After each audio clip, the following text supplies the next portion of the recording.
고급 시즌 2의 7번째 시간입니다. 오늘 주제는 통화정책, 커뮤니케이션 읽기, 점도표와 의사록과 연설을 해독하는 법입니다. 먼저 지난 금요일 시장부터 보겠습니다. 코스피는 164포인트 넘게 올라 6,577포인트로 마감했고 외국인은 하루에만 3조 원이 넘는 순매수를 기록했습니다. 닷새 연속 상승이었고 장중에는 7,000포인트를 잠시 넘어서기도 했습니다. 그런데 이 상승의 진짜 연료는 기업 실적이 아니었습니다. 미국의 7월 소비자 물가와 생산자 물가, 그리고 소매 판매가 차례로 발표되면서 9월 금리 동결 확률이 한 주 만에 55%대에서 71%대로 올라갔기 때문입니다. 여기서 오늘의 질문이 생깁니다. 연방준비제도는 9월에 무엇을 하겠다고 단 한 번도 말한 적이 없습니다. 그런데 시장은 어떻게 71%라는 숫자를 만들어냈을까요? 그 숫자가 만들어지는 과정을 읽어내는 능력, 그게 오늘 배울 기술입니다. 많은 분들이 오해하는 게 하나 있습니다. 중앙은행이 우리 경제의 모든 금리를 정한다고 생각하는 겁니다. 사실은 그렇지 않습니다. 중앙은행이 직접 통제하는 것은 은행들끼리 하루 동안 돈을 빌려줄 때 쓰는 초당이 금리 딱 하나뿐입니다. 그런데 여러분의 삶에 실제로 영향을 주는 건 3년 만기 대출 금리, 10년 만기 국채 금리, 30년 주택담보대출 금리 같은 긴 금리들이죠. 이 긴 금리들은 어떻게 정해질까요? 앞으로 몇 년 동안 그 하루짜리 금리가 어떤 경로를 그릴 것인가에 대한 시장의 예상, 그 예상들의 평균으로 정해집니다. 그래서 결론이 이렇게 됩니다.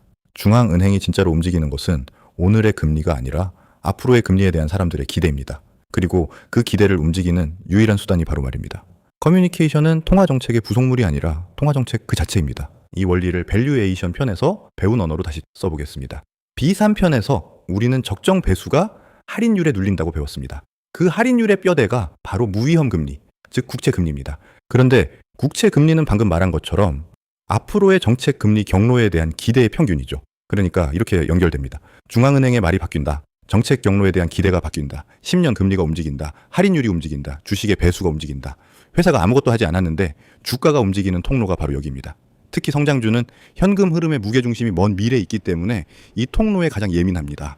그래서 통화정책 문장 하나가 반도체 대형주의 하루 변동성을 결정하는 일이 실제로 벌어집니다.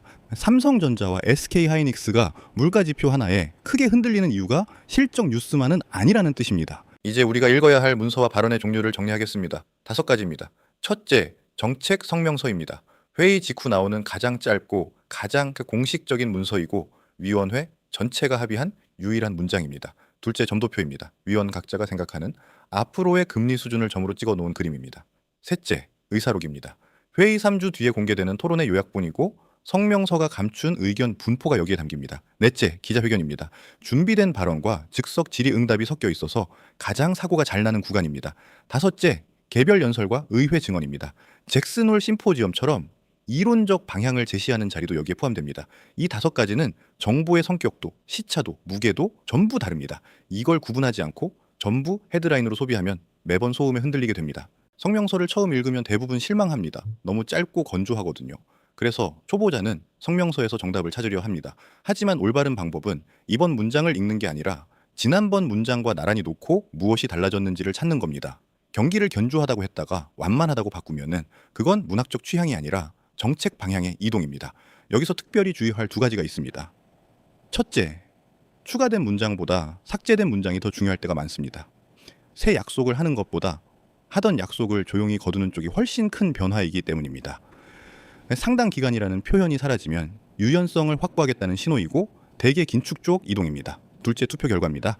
반대표가 늘어난다는 것은 위원회 내부의 합의가 얇아지고 있다는 뜻이고 다음 회의에서 방향이 바뀔 가능성이 커졌다는 뜻입니다.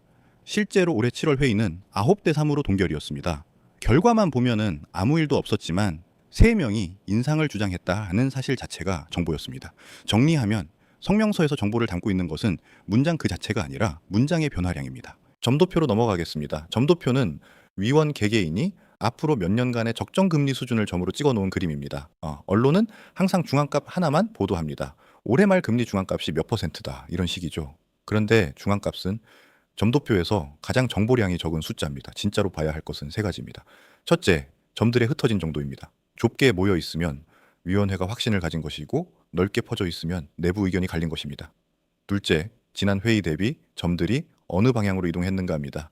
수준보다 이동이 신호입니다. 셋째, 장기 중립금리 점입니다. 이건 경기 상황과 무관하게 위원들이 생각하는 균형 금리이고 여기가 움직이면은 모든 자산의 기준선이 움직입니다. 그리고 절대 잊으면 안 되는 전제가 하나 있습니다. 점도표는 약속이 아니라 조건부 예측입니다. 위원들도 자주 틀립니다. 그런데 올해 아주 중요한 사건이 있었습니다.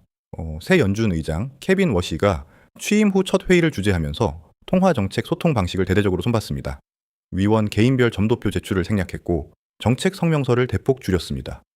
4월 회의 성명서가 345단어였는데 워시 체제 첫 성명서는 132단어였습니다. 절반 이하로 줄어든 겁니다.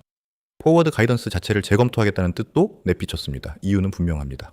워시는 연준이 시장에 너무 많은 힌트를 줘서 시장이 중앙은행 발언에만 의존하게 됐고 정작 위원회 자신의 판단 여지는 좁아졌다고 봤습니다. 그러면은 투자자 입장에서는 무슨 일이 벌어질까요? 첫째, 회의 사이의 불확실성이 커집니다. 둘째, 그 불확실성이 경제 지표 발표일로 몰립니다.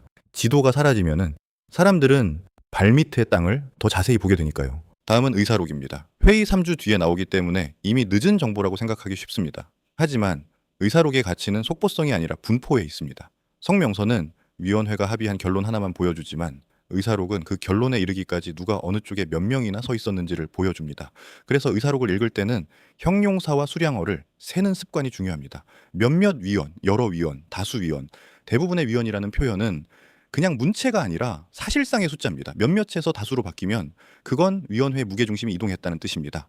실제로 올해 6월 회의 의사록이 7월에 공개됐을 때 연내 최소 한 차례 추가 인상이 필요하다고 본 위원이 9명이고 이날을 예상한 위원은 1명뿐이라는 사실이 확인됐습니다. 성명서만 봤다면 결코 알 수 없었을 정보입니다. 기자회견은 성격이 완전히 다릅니다. 앞부분에 준비된 모두 발언은 성명서의 확장판이라 안전합니다. 사고는 항상 뒷부분 질의응답에서 납니다. 즉석에서 답하는 과정에서 성명서에 없던 뉘앙스가 흘러나오고 시장은 그 한 문장에 반응합니다. 그래서 기자회견 중 자산 가격이 앞뒤로 크게 요동치는 일이 흔합니다. 성명서 발표 직후 한 방향으로 갔다가 회견 도중에 반대로 뒤집히는 패턴 여러 번 보셨을 겁니다. 연설과 의회 증언은 또 다릅니다. 특정 회의의 결정이 아니라 정책 철학과 중기 방향을 다루기 때문에 즉각적 충격은 작아도 오래 갑니다. 특히 8월 하순에 열리는 잭슨홀 심포지엄은 새 프레임워크나 정책 철학 전환이 발표되는 자리로 굳어져 있습니다.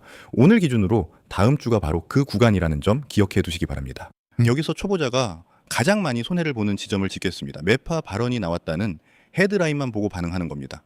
그런데 중앙은행 인사들의 발언에는 명확한 위계가 있습니다. 가장 무거운 것은 의장입니다. 의장의 발언은 사실상 위원회의 방향으로 읽힙니다. 그 다음이 부의장과 뉴욕 연방준비은행 총재입니다. 시장 실무를 관장하기 때문에 무게가 큽니다. 그 다음이 이사들이고 마지막이 지역 연방준비은행 총재들입니다. 그리고 결정적인 필터가 하나 더 있습니다. 그 해에 투표권이 있는가입니다. 투표권 없는 총재가 아무리 강한 표현을 써도 그건 개인 견해에 가깝습니다. 따라서 매파냐 비둘기냐를 묻기 전에 순서를 이렇게 바꾸십시오. 누가 말했는가? 그 사람은 올해 투표권이 있는가? 그 사람의 평소 성향 대비 이번 발언이 이동했는가? 이동이 없으면 뉴스가 아니라 소음입니다. 이제 처음에 던진 질문으로 돌아가겠습니다. 71%라는 숫자는 어디서 온 걸까요? 연방기금금리 선물이라는 상품이 있습니다. 앞으로 특정 월의 평균 정책금리가 얼마일지를 두고 거래되는 선물입니다. 이 선물 가격을 거꾸로 풀면 시장이 그 회의에서 어떤 결정을 얼마나 예상하는지가 확률로 환산됩니다. 지난주 흐름을 보시죠.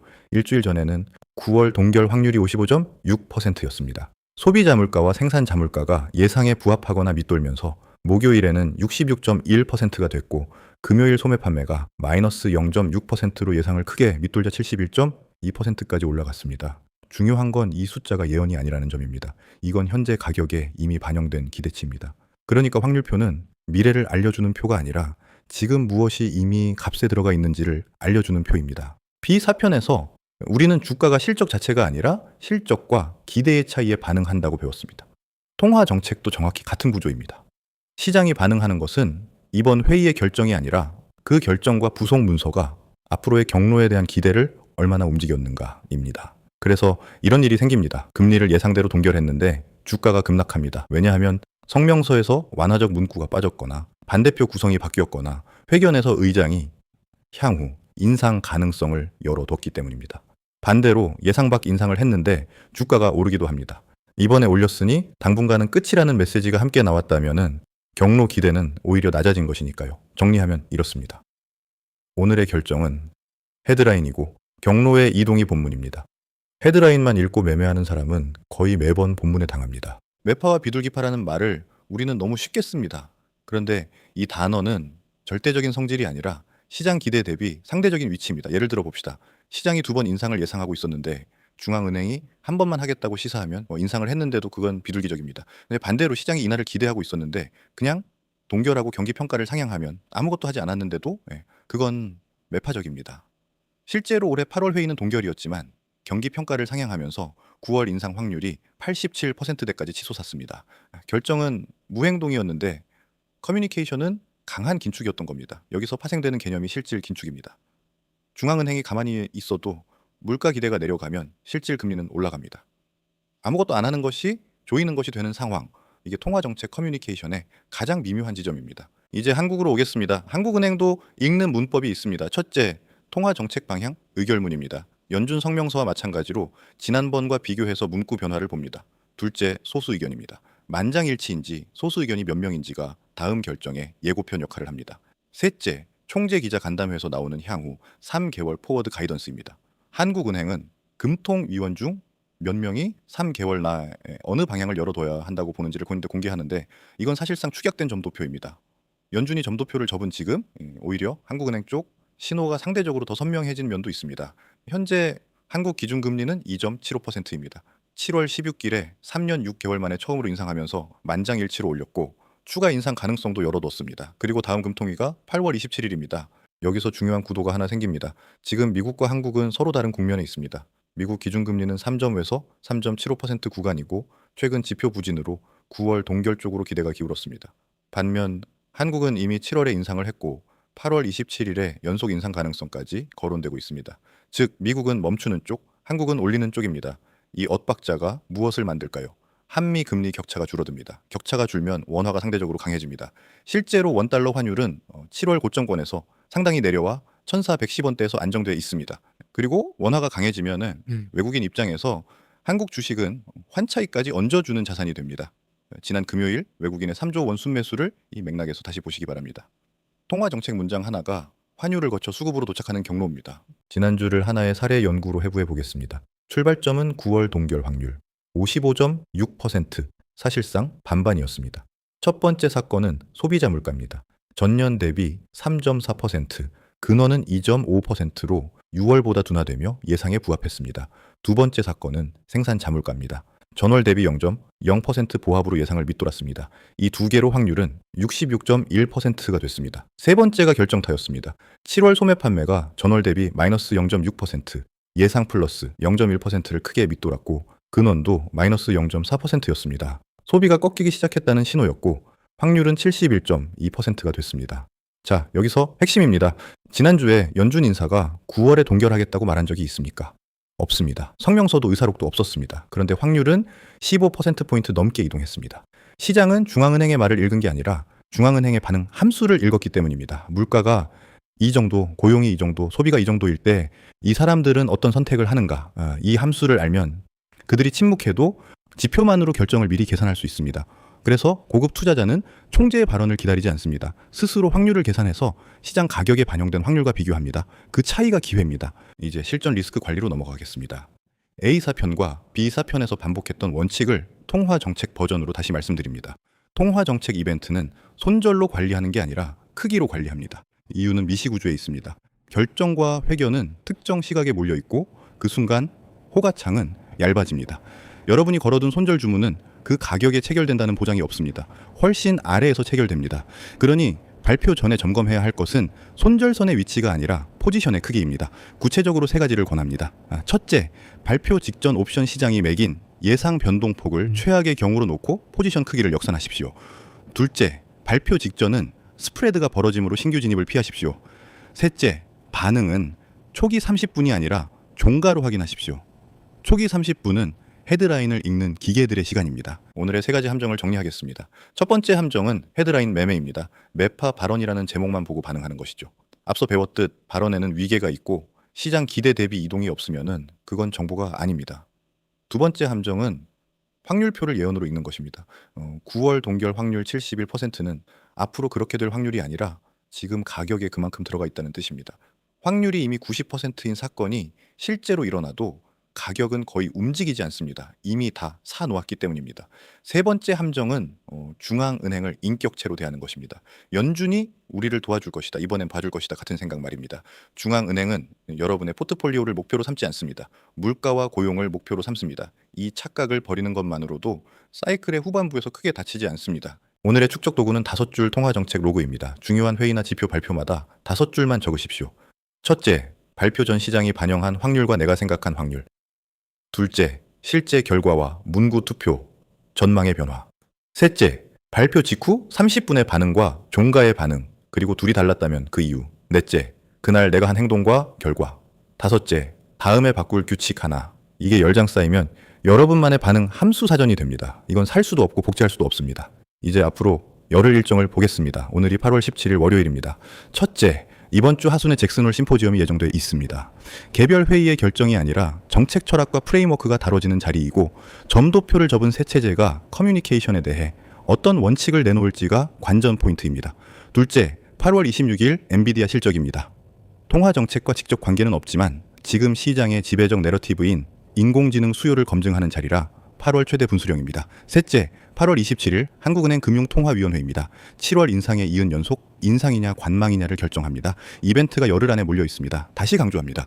이런 구간에서 조정할 것은 손절선이 아니라 포지션의 크기입니다. 마무리로 세 가지 시나리오를 정리하겠습니다. 시나리오 1, 완화 경로입니다. 잭슨홀에서 물가 둔화를 인정하는 기조가 확인되고 26일 엔비디아 실적과 전망이 견조하며 27일 한국은행이 관망을 택하는 경우입니다. 할인율 부담이 줄고 인공지능 내러티브가 유지되면서 낙폭이 컸던 반도체부터 되돌림이 이어질 수 있습니다. 이 경우 7,000포인트 위쪽 매물 소화가 관전 포인트입니다. 시나리오 2, 엇갈림입니다. 새 이벤트가 서로 다른 방향을 가리키면 지수는 방향성을 잃고 업종별 순환매가 계속됩니다. 종목 선택이 성과를 좌우하는 국면입니다. 시나리오 3, 긴축 재확인입니다. 잭슨홀에서 물가 경계가 다시 강조되거나 한국은행이 연속 인상을 단행하면 할인율이 다시 올라가고 배수가 눌립니다. 이 경우 점검 대상은 손절선이 아니라 포지션 크기입니다. 마지막으로 오늘의 한 문장을 드리겠습니다. 지도가 사라진 시대에 필요한 것은 더 좋은 예언이 아니라 더 좋은 나침반입니다. 중앙은행의 말을 외우지 말고 중앙은행의 반응 함수를 배우십시오. 그러면은 그들이 침묵해도 여러분은 읽을 수 있습니다. 오늘도 살아남는 투자 되시기 바랍니다.